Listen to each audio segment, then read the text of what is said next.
हमारे YouTube channel परमात्मा की दृष्टि पर जुड़ने वाले सभी भाई बहनों को हमारी तरफ से जय शिव परमात्मा की। आज का सब्जेक्ट है कि हम योग क्यों करते हैं, योग किस लिए किया जाता है, मेडिटेशन जिसे कहते हैं वो हमारे जीवन में क्यों महत्वपूर्ण है। मेडिटेशन माना योग हम किस लिए किया करते हैं, योग का हमारे जीवन में क्या महत्व है। तो दिखाया गया है कि जैसे योग जिसे मेडिटेशन कहते हैं, योग का हमारे जीवन में बहुत बड़ा महत्व होता है।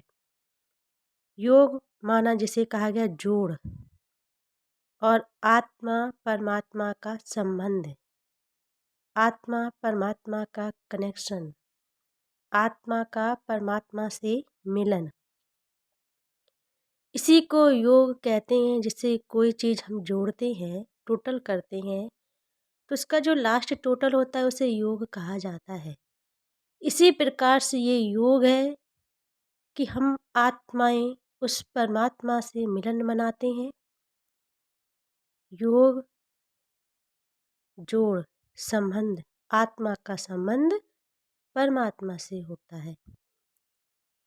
योग मनुष्य अपनी आर्थिक व शारीरिक पस्तियों से निवारण करने के लिए परमात्मा के दरबार में जाता है। योग करने से हम अपनी शारीरिक समस्याओं से मुक्त हो सकते हैं, आर्थिक तथा मानसिक परेशानियों से हम उसका निवारण कर सकते हैं। लेकिन जब तक अपनी पूर्व परिस्थिति का परिवर्तन करने के लिए स्वार्थ रूपी व्यवस्था का वो पूर्ण परिवर्तन नहीं कर पाता है, इसीलिए वो परमात्मा की शरण में जाने के पश्चात भी उसे अपने किए कर्मों का फल प्राप्त नहीं होता है। कहते हैं जब तक हम अपने स्वार्थ की व्यवस्थाओं का परिवर्तन नहीं करेंगे, तब तक हम परमात्मा की शरण में जाने से हमारा उद्धार नहीं होगा। यदि वो अपने जीवन की वास्तविकता को व अपने कर्मों का बदलाव करना है, तो अपने जीवन में सबसे पहले अपने विचारों का बदलाव करना है। योग में अपना आत्मा का परमात्मा से संबंध जोड़ने के लिए जब तक अपने मन रूपी दर्पण का परिवर्तन नहीं करेंगे, अपने विचार भावनाओं का परिवर्तन नहीं करेंगे, तो परमात्मा की शरण में जाने का हमें फल प्राप्त नहीं होगा।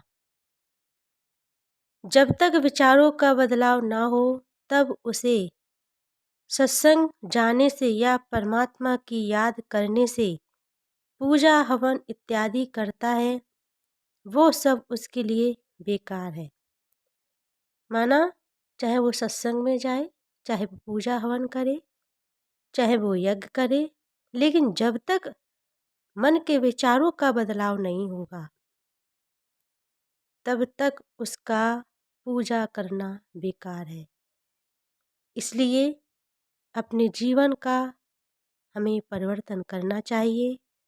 जब तक वो अपने कर्मों से मुक्ति को प्राप्त नहीं कर सकता है या किसी प्रकार की कामनाओं से संपूर्ण विजय को प्राप्त नहीं कर सकता है।